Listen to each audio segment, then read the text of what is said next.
¿Qué tal? Un saludo, qué gusto volverles a ver acá en esta continuación del curso sobre la noche oscura de la Madre Teresa de Calcuta, siguiendo el libro que compila sus cartas y el texto se titula Ven, sé mi luz.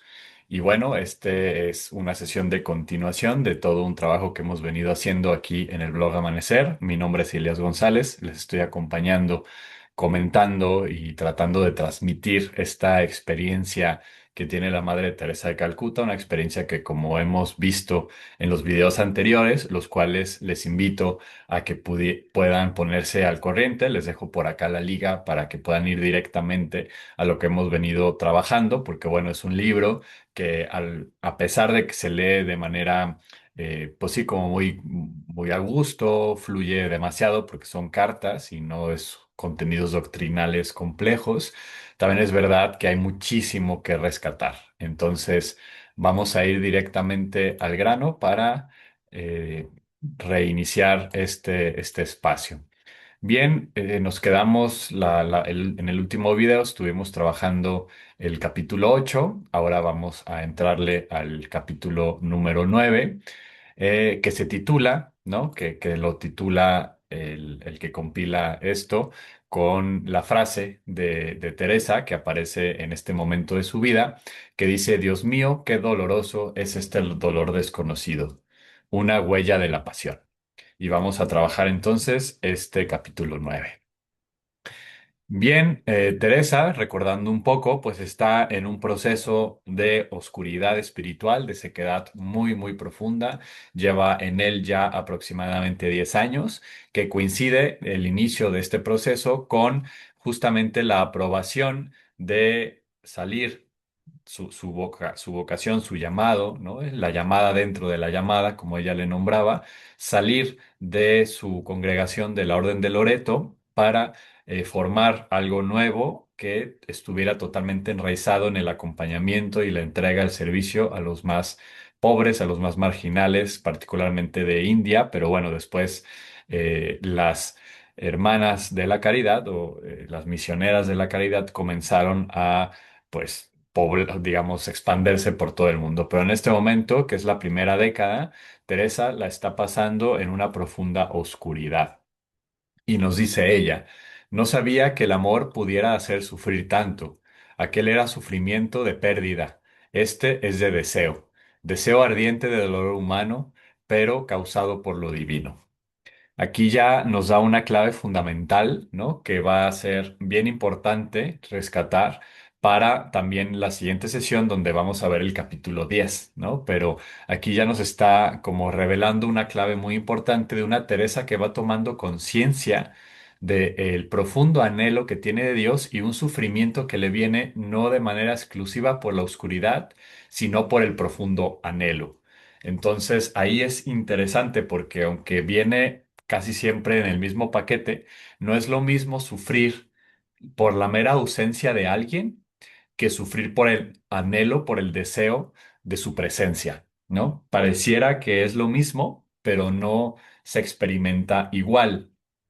Porque fíjense lo que nos dice enseguida. Dice: estaba desgarrada ante el sentimiento de haber perdido a Dios y el insaciable deseo de alcanzarle, ¿no? Entonces son estas dos cosas que si recordamos, por ejemplo, el curso que tuvimos aquí también en Blog Amanecer y que se los recomiendo también revisar en torno a la figura de San Silvano del Monte Athos, de la mano de su discípulo el chemandrita Sofroni, estos más pertenecientes a la Iglesia Ortodoxa Oriental, del Monte Athos. También ellos nos subrayan, ¿no? Esta experiencia que parece ser tan común en la mística cristiana de esta sensación de haber perdido a Dios, ¿no? De haberle experimentado, de haber tenido una serie de experiencias luminosas, de cercanía y de presencia, como también era el caso de Teresa de Calcuta, pero en algún momento aparece una terrible ausencia que se vive internamente como una, no solamente como ausencia, sino de haber perdido a Dios, ¿no? Entonces, repito, no es lo mismo la mera experiencia de la ausencia que esta sensación de haberle perdido, ¿no? Porque bueno, vienen junto con eso. pues movimientos internos, muchos de ellos del mal espíritu, de que quizás Dios dejó de amarnos o probablemente algo hicimos que hemos bloqueado la comunicación con Él, quizás nuestros pecados, nuestra miseria, nuestras distracciones. Entonces, muy probablemente también aparezcan tentaciones de escrúpulos, ¿no? Y entonces que nos vuelve a centrar en el propio ego.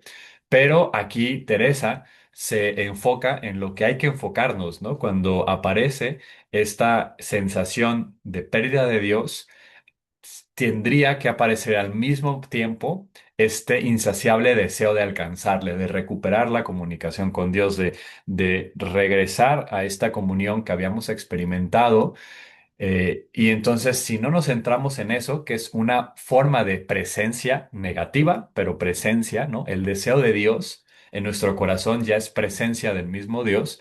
Y entonces Teresa se va a comenzar a centrar en este deseo para, a partir de ahí, redescubrir también por qué venía la oscuridad y a qué la llamaba Dios a partir de esta oscuridad. Nos dice Teresa, solo poseyendo un amor firme y ardiente, el mismo amor que ella sentía haber perdido, este es un comentario del compilador, podía elegir sufrir por aquellos que amaba, ¿no? O sea, ella reconocía el amor que perdía, o sea, de nuevo por vía negativa, era consciente y conocedora de este amor tan firme y tan potente que Dios había tenido con ella y por eso, justamente por haberlo perdido, por la sensación de haberlo perdido, era capaz de poderlo demostrar hacia afuera, hacia los demás.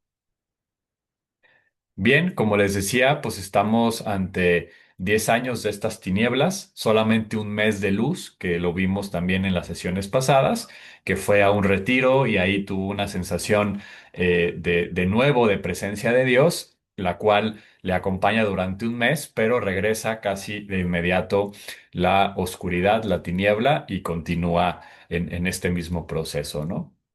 Em, Sin embargo, y esto es muy fundamental a la hora de que nuestro interés, ¿no? De ir acercándonos a esta noción de noche oscura en la vida de Teresa de Calcuta, que como ya hemos estado viendo también tiene sus particularidades, que la noción de noche oscura, así como todos los conceptos espirituales, ¿no? Que hay en la mistagogía, no son conceptos de ciencias exactas, ¿no? No son realidades objetivas que están allí sino que son balbuceos, una suerte de mapa, y el mapa nunca es el territorio, una suerte de mapa para comprender lo que sucede en un espíritu, en una persona que está en esta intimidad tan profunda con Dios, pero que no es que tal cual lo que dice Juan de la Cruz sobre la noche oscura es lo que siempre sucede, o lo que dice Ignacio en los ejercicios, o lo que dice fulana o fulano, ¿no? No, no es así.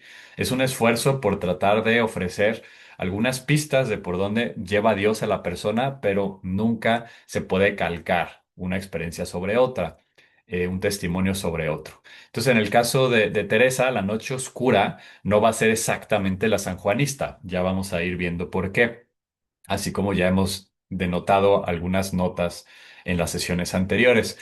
Pero lo que sí va a ser común, ¿no? En la experiencia de Teresa de Calcuta en torno a estos procesos de purgación y de noche, es que el celo, ¿no? El impulso misionero o el impulso de amar, de entregar la vida, no disminuye a partir de la oscuridad, sino que incluso se fortalece y aumenta.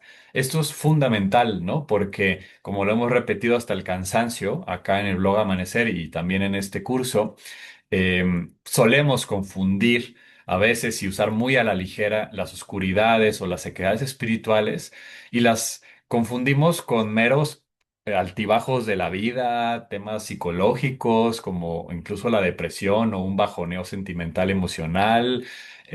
Incluso no distinguimos entre conceptos propiamente espirituales como desolación y noche oscura. Entonces, cada vez que nos va mal, decimos, estoy en noche o estoy pasando una crisis espiritual y no es así.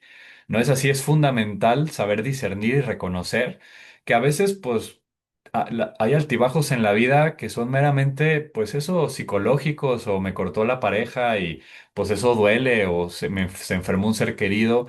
Y claro, eso puede venir atravesado de procesos espirituales, pero a veces no, a veces es meramente lo que es y no es otra cosa más que eso, ¿no?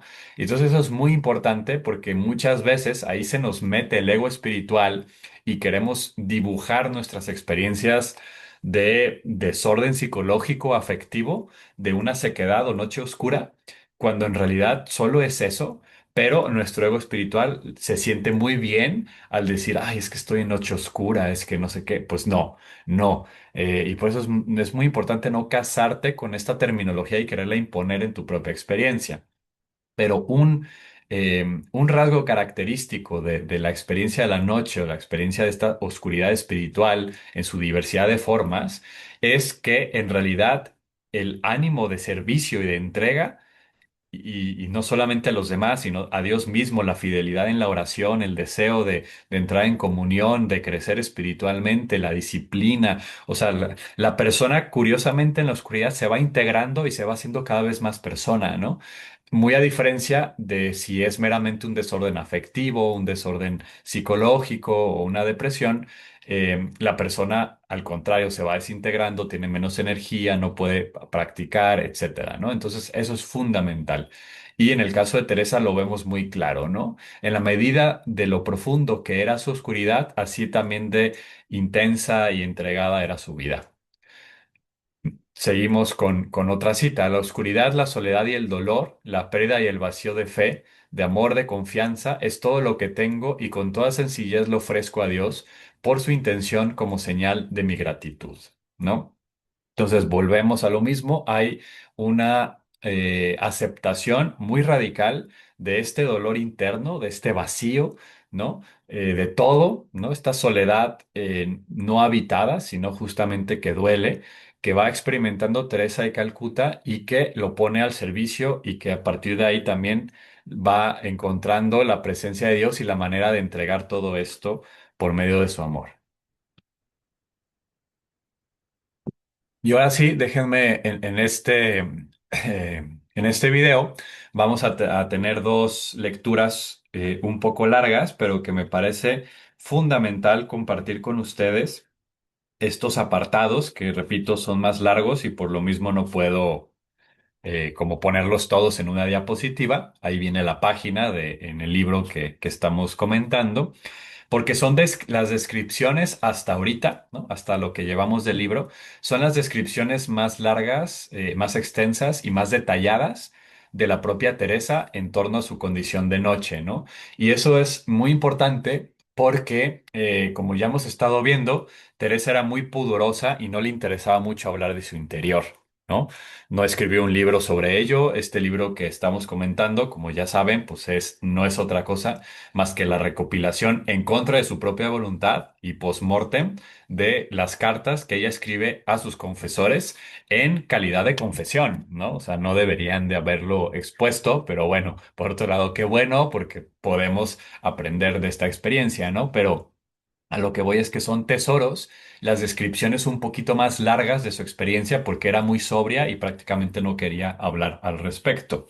Entonces, fíjense esta carta que le envía al padre Picacci, justamente vamos a ir recuperando también, porque esto es muy importante, eh, pues la habilidad de sus confesores, de sus acompañantes espirituales, de poderle orientar en su vida espiritual y cómo ella también siempre está buscando esa orientación, ¿no? Que es otro de los grandes rasgos de una mística auténtica, ¿no? Cuando la mística más bien te lleva a querer creer en tu experiencia a como dé lugar, nunca ponerla en cuestión, nunca cuestionarla, nunca revirarla con la comunidad de fe, con tu acompañante, independientemente de qué tradición sigas, ¿no? O sea, si te la quedas para ti misma y más bien eso por un asunto de nadie me va a entender, porque nadie llega a este nivel espiritual, nadie me entiende, ¿no? Y no recibo críticas, no recibo cuestionamientos porque nadie ha experimentado a Dios como yo lo he experimentado, etcétera. O sea, eso ya es rasgo o de una falsa experiencia mística o justamente de una experiencia mística auténtica que se está pervirtiendo, ¿no? Entonces es importante.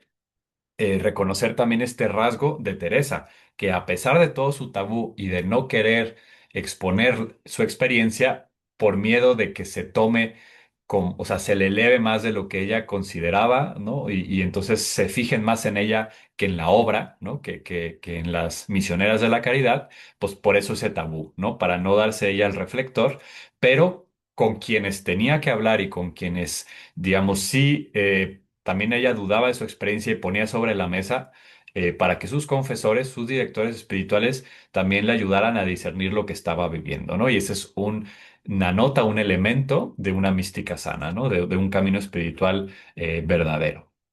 Entonces, fíjense lo que aquí nos dice, voy a leer en extenso a Teresa y justo empieza, ¿no?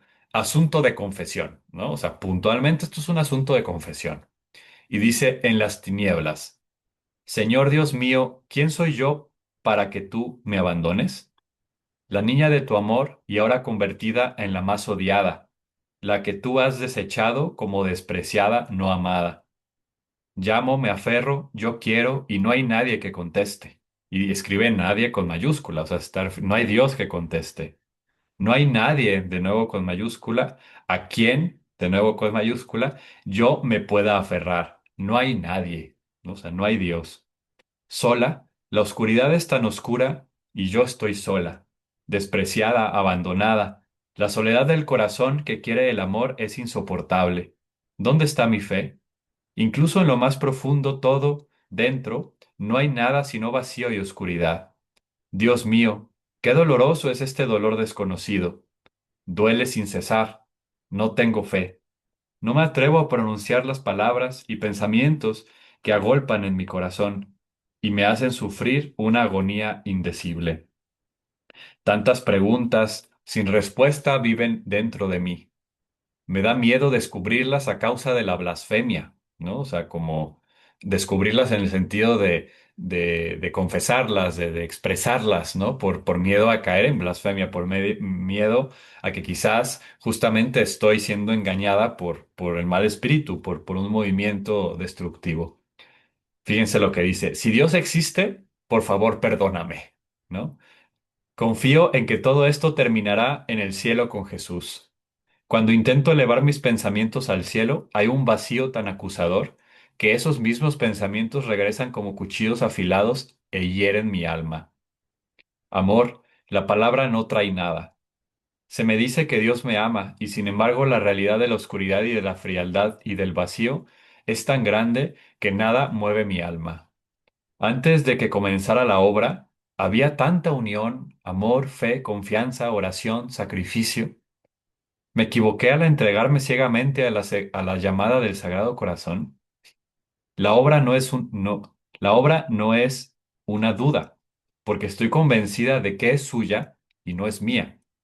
No siento en mi corazón, no siento. En mi corazón no hay el más mínimo pensamiento o tentación de atribuirme algo de la obra. Todo el tiempo sonriendo, las hermanas y la gente hacen comentarios de este tipo. Ellas piensan que mi fe, mi confianza y mi amor llenan todo mi ser y que la intimidad con Dios y la unión a su voluntad impregnan mi corazón. Si supiesen cómo mi alegría es el manto bajo el cual cubro el vacío y la miseria. A pesar de todo, esta oscuridad y este vacío no son tan dolorosos como el anhelo de Dios. Volvemos a lo que decíamos al inicio, ¿no? Se va descubriendo el protagonismo del anhelo de Dios sobre la sensación de abandono. A pesar de que esta sensación sigue, como estamos leyendo, muy, muy fuerte y muy presente. Esta contradicción, ¿no? Entre la ausencia y el deseo, lo temo, va a desequilibrarme. ¿Qué estás haciendo, Dios mío, con una tan pequeña? Cuando pediste imprimir tu pasión en mi corazón, ¿esta es la respuesta? Si esto te trae gloria, si tú obtienes de esto una gota de alegría, si esto te lleva almas, si mi sufrimiento sacia tu sed, ¿no? Que habíamos dicho que esa es parte el resumen de la vocación, no solo de Teresa, sino de las misioneras de la caridad, saciar la sed de Jesús en la cruz. Si mi sufrimiento sacia tu sed, aquí estoy, Señor, con alegría, acepto todo hasta el final de la vida y sonreiré a tu rostro oculto siempre. Me parecía fundamental, y ya lo hemos ido comentando, compartir esta experiencia o este texto en donde Teresa nos narra más a profundidad su experiencia. Ella no percibía la cercanía que tenía con Dios y que los demás la veían. O sea, los demás la consideraban una santa en vida, llena de amor y, digamos, desparramando de ella brotaba fe y esperanza y caridad, y ella no lo sentía, no lo sentía. A pesar de que seguían viniendo movimientos de rendirse, ¿no? Por supuesto que seguían apareciendo estas dudas, estos movimientos internos de soltar la toalla. Madre Teresa se mantuvo fiel a la invitación de Dios. Y entonces ella seguía repitiendo, quiero amar a Dios por lo que Él se lleva, ha destruido todo en mí. Y entonces ella se mantiene firme en esta promesa a pesar de todo. Y entonces vayamos a otra confesión también extensa, pero que de nuevo me parece importante como compartirlas y leerlas. Y tal cual ella escribe, parte de mi confesión de hoy. Y se lo escribe a Jesús, dice, Jesús mío, desde mi infancia tú me has llamado y me has guardado para ti. Y ahora cuando ambos hemos tomado el mismo camino, ahora Jesús, yo voy por el camino equivocado. Dicen que la gente en el infierno sufre un dolor eterno por la pérdida de Dios.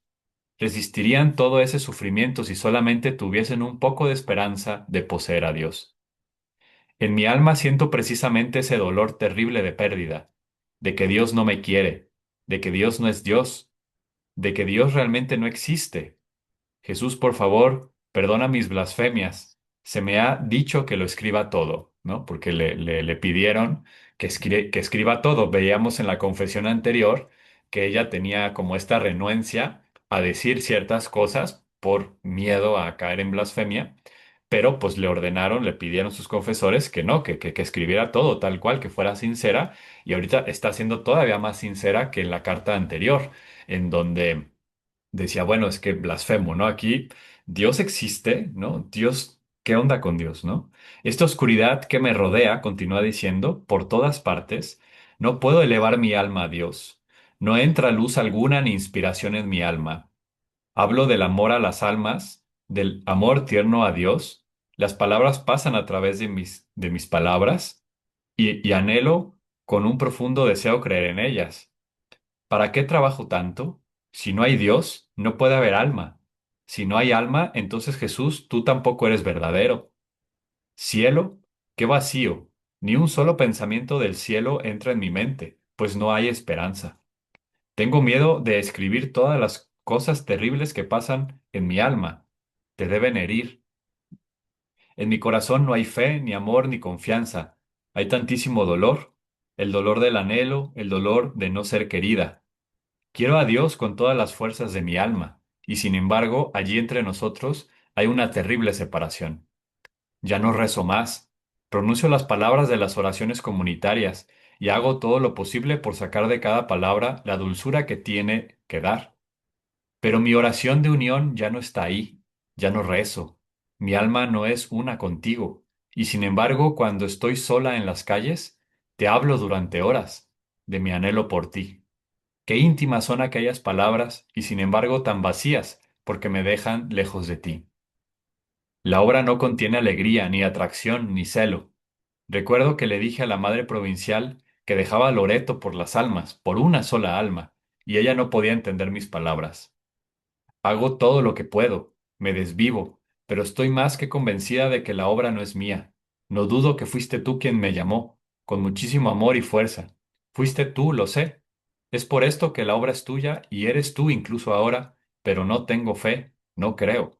Jesús, no permitas que mi alma sea engañada, ni me dejes engañar a nadie. En la llamada tú dijiste que tendría que sufrir mucho. 10 años, Jesús mío. Tú has hecho conmigo según tu voluntad. Y Jesús, oye mi oración. Si esto te complace, si mi dolor y mi sufrimiento, mi oscuridad y mi separación te da una gota de consuelo, Jesús mío, haz conmigo lo que tú desees, el tiempo que tú desees, sin una sola mirada a mis sentimientos y dolor. Te pertenezco, Imprime en mi alma y mi vida los sufrimientos de tu corazón. No te preocupes por mis sentimientos. No te preocupes siquiera por mi dolor. Si mi separación de ti lleva a otros a ti, y en su amor y su compañía encuentras alegría y placer, entonces Jesús, estoy dispuesta con todo mi corazón a sufrir lo que sufro, no solo ahora, sino por toda la eternidad, si esto fuera posible. Tu felicidad es lo único que quiero. Por lo demás, por favor, no te molestes. Incluso si me ves desmayar de dolor, es mi voluntad. Quiero saciar tu sed con cada gota de sangre que tú puedas encontrar en mí. No me permitas que te haga daño de ninguna manera. Quítame el poder de herirte. De corazón y con todo el alma, trabajaré para las hermanas, porque son tuyas. Todas y cada una son tuyas. Te suplico una cosa, por favor, no te preocupes de volver por volver pronto. Estoy dispuesta a esperarte toda la eternidad, tu pequeña. Es realmente un texto hermoso, o sea, que hasta me da pudor comentar más allá de la lectura. Claro, ¿no? O sea, hay una sensibilidad que quizás ahorita nos da como cierta distancia, nos provoca malentendidos fáciles, ¿no? Pero es una carta de profundo amor, de una aceptación de su realidad espiritual, un no condicionamiento de su entrega, de su fidelidad de parte de Teresa hacia Dios, que no la condiciona a recibir los dones, a recibir las consolaciones, a recibir por lo menos intuiciones de que va por buen camino, sino que en medio de la oscuridad, y por eso digamos es como una suerte de noche oscura, en medio de esa oscuridad, Teresa se mantiene en la total confianza venida de la anterior relación más comunicativa de parte de Dios, de que esa obra es de Él y que si ella lo único que le toca hacer es llevarla a buen puerto, entregándose a ella, ¿no? Por completo, sin recibir nada a cambio, ella está dispuesta a vivir en esa oscuridad toda la eternidad. Las tinieblas hacían que Teresa estuviera más atenta a las virtudes, porque justamente era donde ella se podía fijar. ¿No? O sea, donde ella se daba cuenta, y eso es algo que vemos mucho, la persona que va caminando y profundizando en la vía espiritual y Dios la va llevando hacia mayor intimidad, es más consciente de su sombra y por lo tanto más consciente del cultivo de las virtudes, ¿no? De su necesidad de transformación interior. Continúa su apostolado con celo, pero sin recibir ningún consuelo. Y fíjense lo que dice un clásico oxímoron de la mística cristiana. Dice, en mí el sol de la oscuridad es radiante. ¿No? Tiene que ver con este rayo de tinieblas de Dionisio Areopagita, la soledad sonora de San Juan de la Cruz, ¿no? En mi sol de la oscuridad, en mí el sol de la oscuridad es radiante, es el sol de la oscuridad. ¿Qué es eso, no? Es un oxímoron, una contradicción en los términos, y sin embargo, por todo lo que estamos leyendo y comprendiendo y que podemos además, en buena medida, revisar nuestra propia historia y darnos cuenta de que también conocemos algo de este sol de la oscuridad. Ha desaparecido el amor por todo y por todos, y sin embargo anhelo a Dios. Esto se tiene que entender bien, ¿no?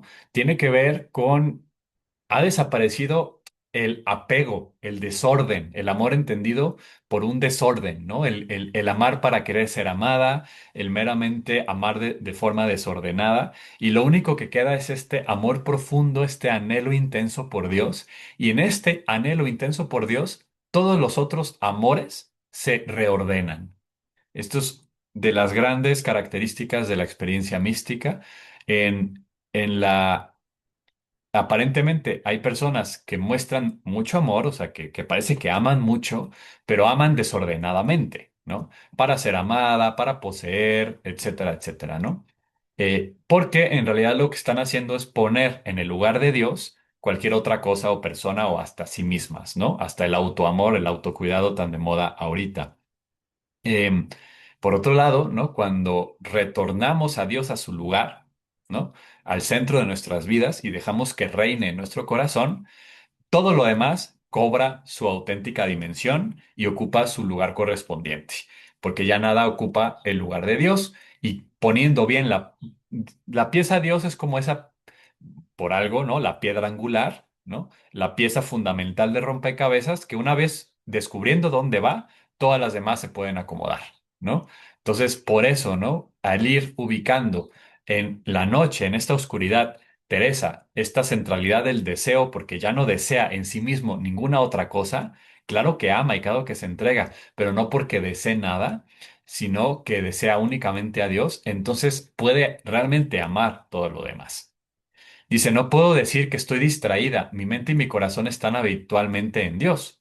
O sea, de allí que también a partir de todo este acompañamiento que le van dando sus confesores y directores, van descubriendo que no se trata, como quizás en algún momento pensaban, que tenía mucha prisa, su personalidad, de que todo saliera rápido y que por lo tanto a lo mejor estaba dejando de orar, no tenía vida espiritual, etcétera. Y es justamente lo contrario. O sea, dice, no es que esté distraída, a pesar de que no puedo orar, en el sentido de que no siento a Dios, me siento y hay un silencio radical, a pesar de todo eso, em, digamos, está constantemente entregada y pensando en Dios, ¿no?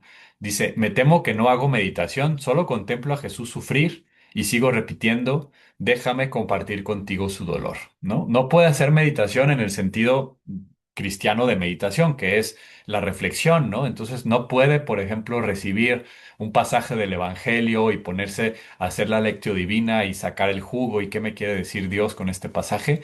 Lo único que puede hacer es contemplar el sufrimiento de Dios, de Jesús en este caso, ¿no? Y nos dice entonces cuál es la historia que quiere contar. ¿Cuál es la historia que ella quiere expresar? Lo dicen en un contexto en donde la invitan a dar una conferencia, ¿no? Y que ella siempre era renuente, pero luego le decían que tenía que ir, que era muy bueno para la congregación, etcétera. Pero bueno, entonces ella dice, bueno, ¿cuál es la historia que quiero contar? Dice, será una hermosa historia del tierno amor de Dios hacia sus hijos. Esa es la historia que ella quiere contar a través de la obra, a través de las misioneras de la caridad. Quiere que a través de ellas la gente perciba la historia de amor, del tierno amor de Dios hacia sus hijos e hijas, ¿no? Es lo que a través, no de escribir, porque como dice, quiero escribir y sin embargo no tengo nada que decir, rece por mí, le dice a uno de sus confesores, que yo sea para Jesús, que yo sea Jesús para las almas, ¿no? Que es esto, o sea, Jesús, ¿quién es? Jesús es quien nos revela, quien nos transparenta el tierno amor que Dios nos tiene. Con los actos, con la vida de Jesús, podemos darnos cuenta de cómo es Dios. Y Teresa quiere ser a ella misma y la creación de la obra, que la obra sea ese Jesús para los demás, en el sentido de que sea la transparencia del amor de Dios en el mundo. Y hasta aquí le vamos a dejar con este capítulo 9 para no extender ya demasiado este video. Pero bueno, con eso lo dejamos. Mi nombre es Elías González. Es una sesión que deja sin palabras y por eso, pues aquí lo voy a dejar. Nada más la invitación a que, pues eso, que puedan suscribirse al canal, que vean los videos anteriores, que nos dejen sus comentarios, que compartan el contenido y nos vemos en el próximo video que saldrá muy prontito del capítulo 10 y también vamos a hacer otro del capítulo 11. Bendiciones y seguimos.